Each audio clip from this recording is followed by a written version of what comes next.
like it for the wine rather than the book that they're reading.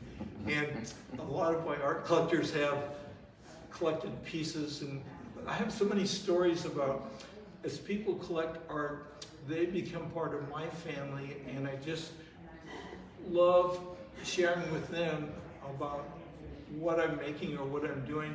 And when you take a commission, this is another thing. Anybody can commission any artist to make something of you. Your view may not be what the artist's view is. And so, for me, every time I've taken a commission, my life pretty much changes because I fall in love with the people I'm working with, the place that they want me to paint and to be. And like about every couple of years, somebody will want me to paint their garden.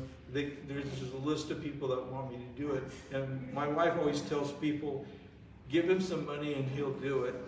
And so that's a factor, knowing that, like, I'm thinking one of the commissions I had, she's like a master gardener. When you walk into her yard, you go, oh man, how could somebody create this? And been working years and years, and that's, Monet did that too. People don't know that when he was creating this garden, he became an authority on all of these different water lilies and how to plant it and what would blossom and what would go on like this and what could he paint. And so he is into building that garden, and he says, this is my masterpiece. And when you go into somebody's, like a master gardener, and we used to do a lot of garden tours where, when you think of what you do as an artist, the artist is always trying to find ways you can show your work. And so somebody says, well, you know, you want to show some paintings at a garden show, and you go there and it is so beautiful and it just takes your breath away. And you think, oh man, I could spend the rest of my life painting these. And then what I do is I go home and I go buy a bunch of glads and I put them in, took all our vegetables out and planted all these. But you know, a garden is just like making art, and weeds come in, so you have to be mentally into what you're doing. And it's the whole art form of what makes you really happy is why we collect art. And you just have to see, when you hold a piece of art, it's yours and you know the artist. And when you go to people's houses and you look at their refrigerator and it's got, 60 paintings that the kids have done, and you look at them and you think, God, as a whole, for me, it's like abstract. Jackson Pollock probably never grew up, and in fact, it's. I wanted to just read this morning. Growing old is an absolute, but growing up, you have a choice. And so that's a lot of times I tell people I'm just 12 years old.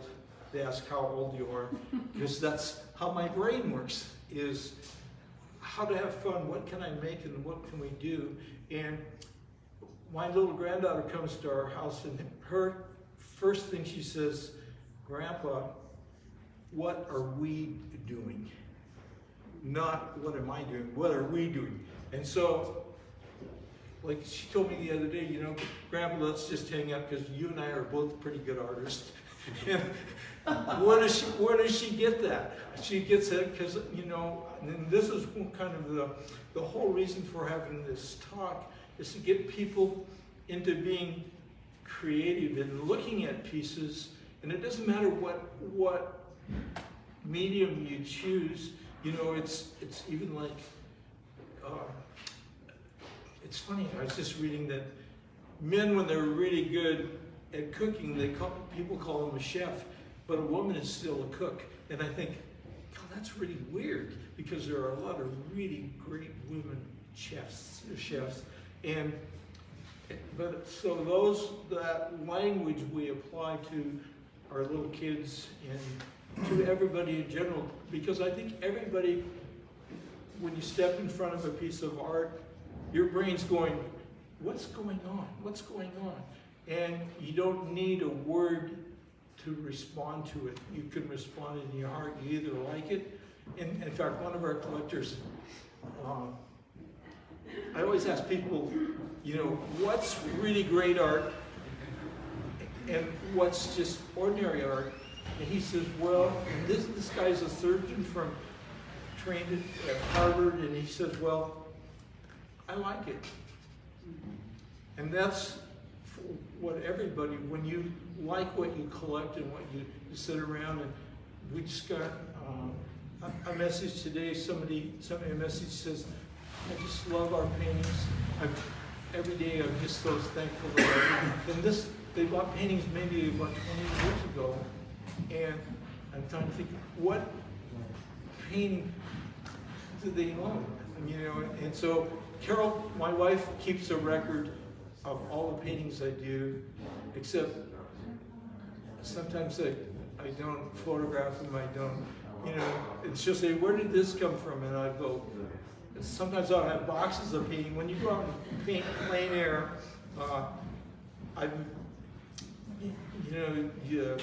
what necessity is the mother of invention. You got to figure out a way to get paintings home. So I've made these boxes to store these paintings in it. But one thing you have to do is you got to remember to go back and look at them. And so you're on to the next thing, you're doing something, and maybe 3 years later you look, like all of these things I pulled out, I haven't looked at in I don't know how many years, so I just went through a box and I said, well, I need to have some props to bring, and so this is what I brought. In fact, I found this drawing. This was Carol's brother, and Carol's brother was in a car wreck several months ago and was killed, but he made all my big stretcher frames. And so, it's like, can I sell this? Because I really have an emotional, and I had just talked to him about making me 10 more. He says, yeah, he's a great carpenter, and but I did this drawing, I don't know how many years ago, and I pulled it up this morning. I said, well, circumstances happen that change when you're giving a talk. So I'm supposed to let everybody see. But I give people a wide range like, you can't see, these are etchings. So when I love to collect etchings, which you draw on a metal plate and put acid on it, and it's a really involved, awful, enjoyable thing to do, except with all of the chemicals and fumes. So I did a lot of etchings, but when I started breathing funny, I realized, I think I'll just go outside and paint. But etchings are really usually affordable to collect. And the thing about them is you get to hold them in your hands and look at them, and I have these, I'll just pass it around. You can just look at, but these, I have a background in logging and wood products, and like I tell people, I know a lot of people from Harvard, Princeton, next to Potlatch, Idaho. And so that's what a lot of people do there. And so I love everything about the history of Scandinavian people. And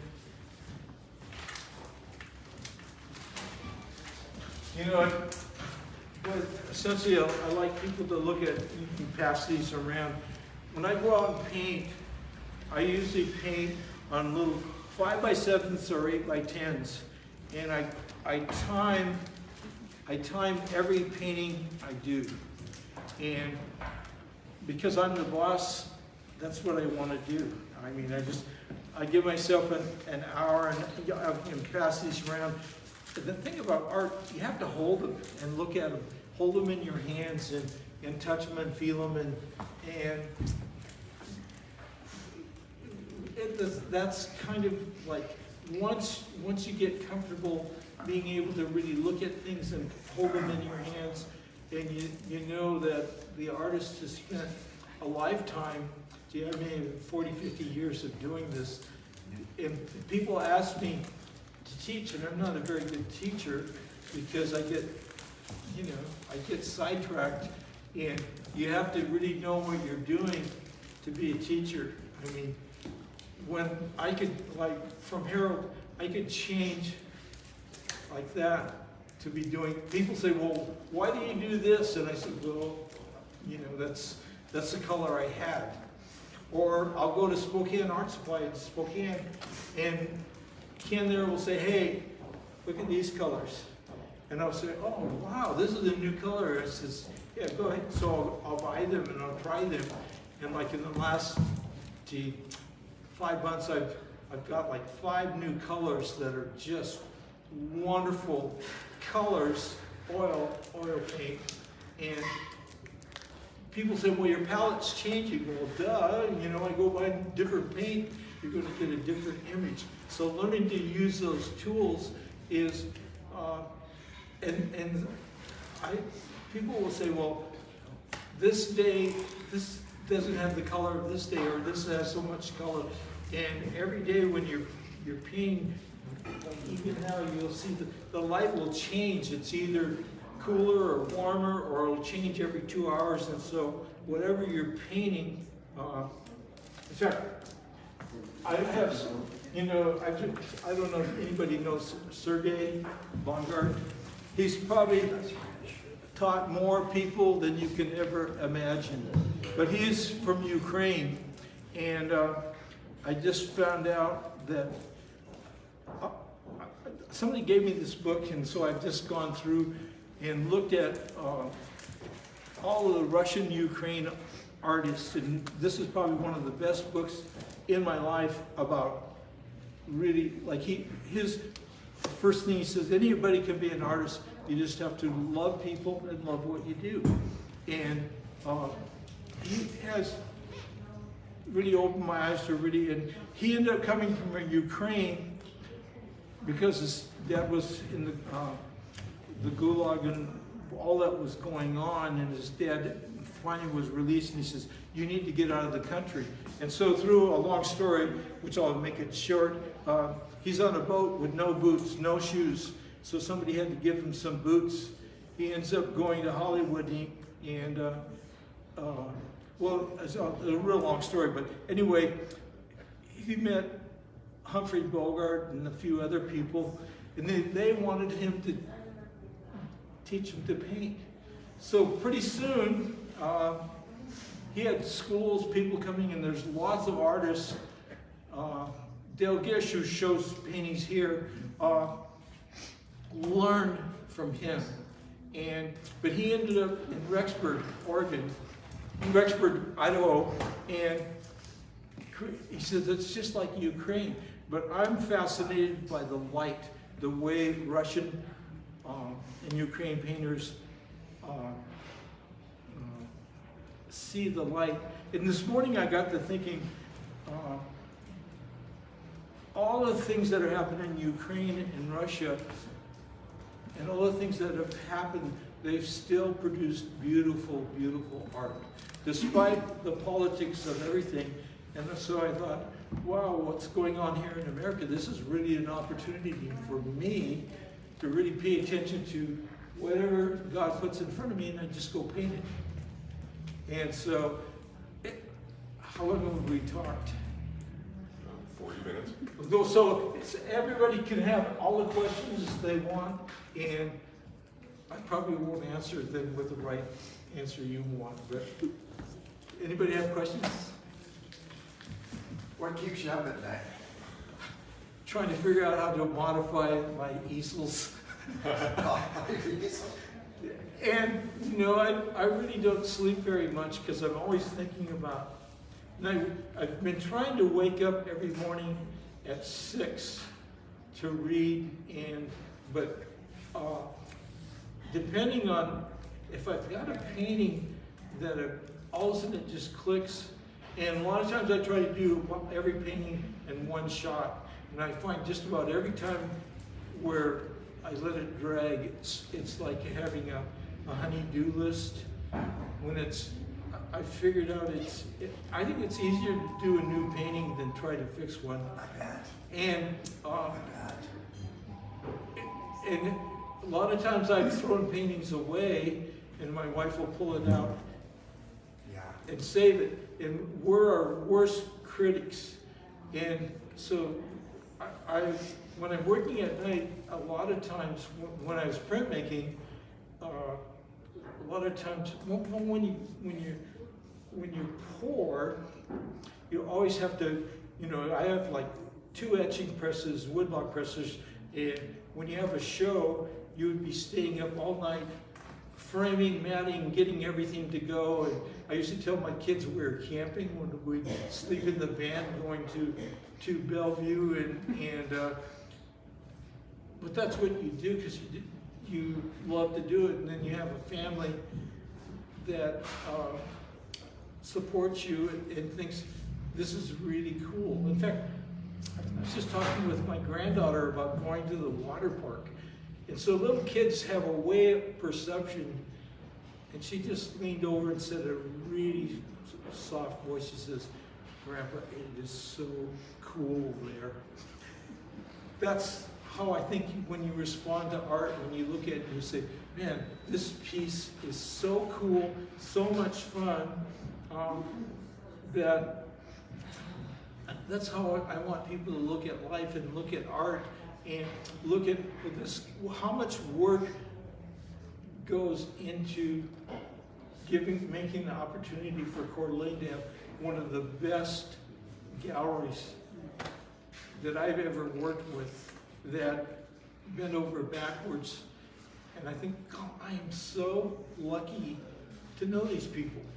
And Blair she'll help anybody here look at art and find the piece that speaks to your heart. And that's the essence of, sometimes I think, oh, why am I reading this? Like, I was just looking up, or Sergei said there's only 2 kinds of painting or art. There's really, really great art, and then there's boring art. And you never want to make boring art. And so I went and looked up, there's 66 synonyms for the word boring. Well, when you look at that and you think, wow, there's a lot of stuff in the world that's really boring. And so, but the things that are passionate to you to look at and collect, and I'm just so done with talking. So, how do we help break down the barrier of the idea that art is a luxury and that it isn't actually a necessity? Well, to those who are resistant.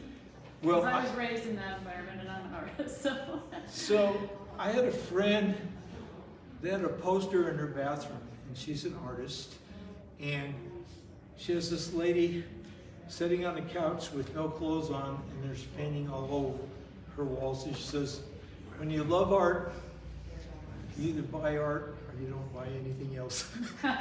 And so I've always seen too is that it is so easy to collect art from artists. I do a show, I guess it's not a show, it's called Art on the Bluff. Mm-hmm. Art on the Green, is it? What? Art on the Green out here? Well, I do Art on the Green too, but Art on the Bluff is really put together by some, what? Oh, Brush on the Bluff.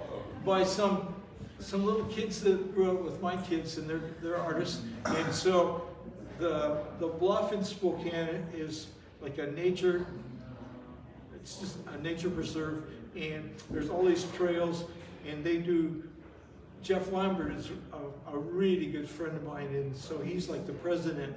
And so we do a one-day show where we go out, young artists, a lot of artists have never ever been out painting plein air, and so there's about 30, maybe 40 young artists, and it's really, to me, it's really, really fun because you'll meet young artists that are just starting out, so you can start collecting. A lot of times you can get, when I was starting out, I think I had 2 gold crowns that I traded paintings for.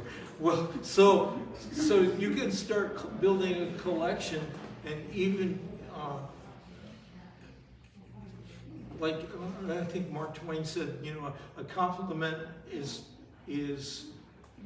so good to receive that you don't have to eat for 3 days, and that's kind of, you're giving that young artist a compliment so you can collect those pieces, and you just, if it speaks to you, and like, I just love collecting little young artists pieces because you can get them pretty reasonable, and then you can buy multiple, and then you can buy for all your friends in Christmas. Do your Christmas shopping? I have several collectors that come and they do their Christmas shopping, and they'll buy like 4 or 5 paintings, and they'll say this is this and this. But it's knowing an artist, before long you'll have one of their paintings. You have whatever they make, pottery, or every year I commission a potter to make a teapot for my wife for our anniversary. And so it's been really fun to see when the artists just, when they know they're making it for Carol, they go overboard with something you could never ever buy or imagine. And it's been so much fun. It's what I do every year. And even like, if you go to Art on Green, like they have like the clothesline show, and Art on Green's been a really, I always like to tell the story. When I first tried to be an Art on the Green, I couldn't get in, got rejected. And a couple of years ago, they asked me to be a judge, and I said, I'll be the judge if I can bring Carol with me, because I'm not very objective. And so they said, well, okay, but that's how you can acquire, you know, even there's, when I think of all, we do the, what is it called, the Little Spokane Artist River Studio Show, which is all my old friends. We do a one-day show where there is, it's all my friends, and you get to meet, be in their studio, their house, and it's just a way to get out and collect. And you know, when you look at price ranges, but sometimes you can buy on time. You can, you know, if it's your passion to collect it. You know, people buy cars online, online and on time. And if you don't really even like it, you're still going to do it. But if you like something, you can figure out a way to do it. An artist will work with you. The gallery here works. A lot of people buy big pieces. Got another question, or who's outside? Oh, I just waved at some friends going by. I told people. Start over now. I've told people that they could stand outside and watch and have an outdoor experience too. It's just like plein air watching an art demonstration. So, any more questions? It doesn't look. I see some of my collectors just came in there. So it's so much. You know, it's like my kids used to say, let's go someplace where nobody knows you, so you don't get into these conversations. Well, Larry, thanks an awful lot for coming here and doing this. I'm always so impressed that an artist can take a blank piece of paper and interrupt it.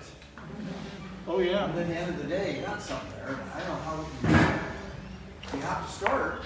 Well, and that's one of the keys too, is that people ask me to teach. There's only 5 shapes. You know those because you can write. You've got 26 shapes. You know how to write the alphabet. And there's only like 18 colors, but you could actually just use 2 colors. And then get the biggest brush you can and paint the shapes. And sometimes when I used to illustrate for magazines and newspapers, they'd come in and they say, "Oh, we need this drawing of Jimmy Carter. This is how long ago, and we'll be back in an hour." And you'd go, "Oh man."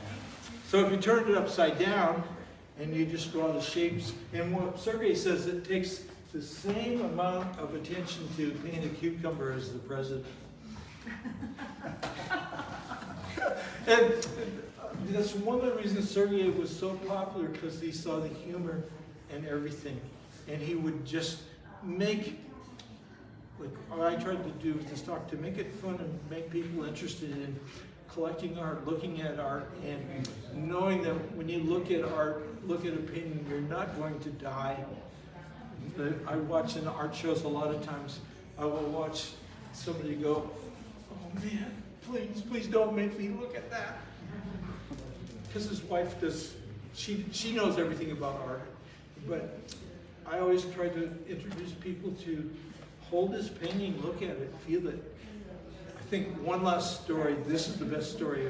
I did this painting down on Latah Creek, but I did a talk at a Rockwood retirement community, and two ladies, no, a lady and her husband came up, and they're both blind. And they, I didn't think the talk was that good, just like this one. And she says, we live here at Rockwood, we're both blind, but I want beautiful paintings for our apartment when people come to visit. And I said, okay, come to my house.